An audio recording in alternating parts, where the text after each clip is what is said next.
تو اس کے بعد ایک اور جملہ نکال لیا گیا کہ چلیں کوئی بات نہیں، ہم سوچتے تھے نشہ کرتا ہے جیل نہیں کاٹے گا، ہم سوچتے تھے ہفتہ جیل نہیں کاٹ سکے گا، 2 مہینے 3 مہینے 4 مہینے میں لڑکھڑا جائے گا، لیکن معذرت کے ساتھ حضرت یوسف علیہ السلام کے حوالے سے مثال دیتے ہیں خان صاحب کہ حضرت یوسف علیہ السلام نے صحافیوں کو بتایا خان صاحب نے کہ انہوں نے پیغام بھیجا اپنے خاص بندے کو کہ آپ بادشاہ سلامت کو یہ کہنا، تو اللہ تعالیٰ کو یہ بات ناگوار گزری اور 6 سال اور جیل میں رکھا، اور یہ تاثر اور یہ بات ثابت کرنے کی خدا کی ذات نے ثابت کی کہ مجھے کیوں نہیں یاد کیا، بادشاہ کو یاد کیوں کیا. تو عمران خان کہتے ہیں کہ جو یوسف کا خدا تھا وہی میرا خدا ہے، میرا بھی خدا وہی ہے، اور وہ جانتا ہے میں کون ہوں اور میں بے گناہ ہوں یا نہیں ہوں، وہی میری مدد کرے گا. تو جب حالات اس نیچ کے اوپر پہنچ جائیں تو پھر معافی تلافی چیزیں کوئی بات من ہی نہیں رکھتی. اب انصار عباسی صاحب جو کہ ترجمان ہیں معذرت کے ساتھ اسٹیبلشمنٹ کے، وہ کہتے ہیں کہ عمران خان کی مشکلات میں کمی معافی مانگے بغیر بھی ممکن ہے. خان صاحب کو صرف اپنی حکمت عملی بدلنا ہوگی، فوج کے خلاف نہ خود کوئی بات کریں اور نہ ہی اپنے کسی بگوڑے یا سوشل میڈیا کو ایسا کرنے دیں. مجھے یقین ہے کہ اس سے خان صاحب اور تحریک انصاف کی مشکلات کم ہوں گی. تاریخ شاہد ہے کہ چند ایک مثالوں کو چھوڑ کر سیاستدانوں کے خلاف مقدمات ختم ہو ہی جاتے ہیں. تو اگر یہ سوشل میڈیا والے بولیں نہ، خان صاحب معافی بھی نہ مانگیں، یہ خاموش ہو جائیں، بگوڑے فلانے ٹینگے، تو یہی تو طاقت ہے خان صاحب کے پاس جس کی وجہ سے وہ کہہ رہے ہیں کہ سٹینڈرڈ کاٹ جائیں اور فلان چیزیں کریں. اگر یہ بھی نہ ہوتی تو بات کچھ بھی نہ ہوتی. لیکن یہاں پہ کچھ اور بھی کہا گیا ہے صاحبو. مذاکرات میں کیا طے ہوا تھا، ایک انکشاف کیا گیا ہے. جو تھوڑے بہت مذاکرات ہوئے ان میں عمران خان کو بڑا ہلکا سا لفظ کہا گیا تھا کہ یہ کہہ دو، یعنی کہ معافی بھی نہیں مانگو، انگریزی بول دو، اردو بھی نہیں بولو. اس انگریزی کی پاکستان کے عوام کو سمجھ بھی نہیں آئے گی 70% کو. وہ یہ کہا گیا تھا کہ یہ کہہ دو کہ آئی ریگریٹ وٹ ہیپنڈ، یعنی کہ جو کچھ ہوا اس کے اوپر مجھے جو ہے وہ ندامت ہے.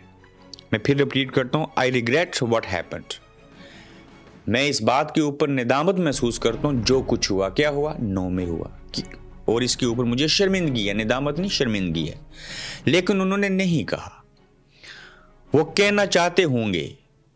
اعجاز الحق صاحب نے یہ انکشاف کیا ہے جو ضیاء الحق صاحب کے صاحبزادے ہیں. تو یہ ساری صورتحال ہے. آگے دیکھیے نر کا بچہ اور اصلی لیڈر کون ہے. یہ بات جو ہے وہ بڑی دبنگ طریقے سے بڑے اچھے قانون دان ہیں انہوں نے کی ہے. علی احمد کرد ان کا نام ہے اور وہ ویڈیو سننے والی ہے، دیکھنے والی ہے. کہتے ہیں میں کبھی عمران خان سے نہیں ملا ہوں، میری ان سے بات نہیں ہوئی، نہ ہی اس کی پارٹی کا حصہ ہوں، نہ ہی شاید ہوں گا. لیکن اس ملک میں بہت عرصے بعد اگر کوئی جینون صحیح پائیدار لیڈر اور نر کا بچہ پیدا ہوا ہے نا تو وہ عمران خان ہے. یہ گواہی جب وہ دیں جو غیر جانبدار لوگ ہیں، مزہ تب آتا ہے. تو یہ باتیں باقیوں کو سمجھ کیوں نہیں آتی. تو عمران خان جس طریقے سے جس سلیقے سے ان سب لوگوں کو اپنے سامنے گما کے مار رہے ہیں، یہ وہی جانتے ہیں جو ان کے وکٹم بنے. آج عمران خان وکٹم نہیں ہے، عمران خان کے وکٹم کوئی اور ہیں. نون لیگ اور پیپلز پارٹی نے کس نوعیت کا فیصلہ کیا؟ لوگوں آپ کو معلوم ہوگا کہ سیٹیں چھین لی گئی تھی درجنوں کے حساب سے. اس کے اوپر جو ہے وہ ضمنی الیکشن ہونا ہے. تو نون لیگ اور پیپلز پارٹی نے فیصلہ کیا ہے کہ تحریک انصاف جس کا لیڈر جیل میں ہے، جس کا انتخابی نشان چھن گیا اور جس کے جلسے جلوس پر پابندی ہے، اس کے خلاف پھر سے ہم مل کر الیکشن لڑیں گے. ان حکومتی جماعتوں کا حال اب اس پنجابی لطیفے جیسا ہے. کہتے ہیں کہ جگل ساڑے تے آ گئی تے ہار ہی مان لیے. میری سوری پنجابی اچھی نہیں ہے. اسد عمر ایسے کہہ رہے ہیں، اسد عمر بھی وقفے سے بول رہے ہیں. پہلے کہتے ہیں کہ ہم مرضی سے حکومت میں نہیں ہیں، پھر کہتے ہیں پیپلز پارٹی والے کہ نون لیگ ٹھیک حکومت نہیں کر رہی. اب جب بات آئی تحریک انصاف کی ضمنی الیکشن کی تو کہتے ہیں اکیلے تو ہم الیکشن لڑ نہیں سکتے، ہم دونوں مل کے لڑتے ہیں.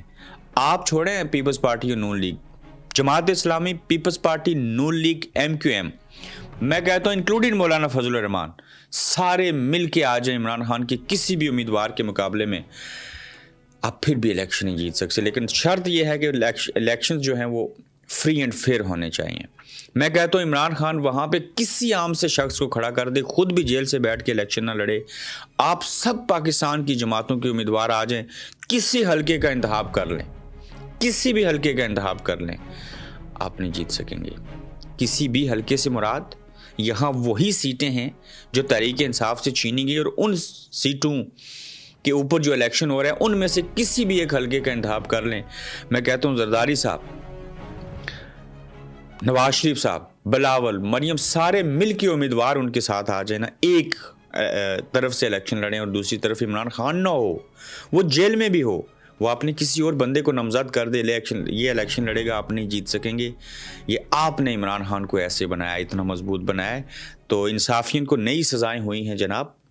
فیصل آباد انسداد دہشت گردی عدالت میں فیصل آباد کے اندر رانا ثناء اللہ کے گھر حملے کیس میں شبلی, فراز, عمر ایوب اور زرداج گل سمیت 59 ملزمان کو 10 سال قید کی سزائیں, اور فواد چودھری اور زین قریشی بری ہو گئے.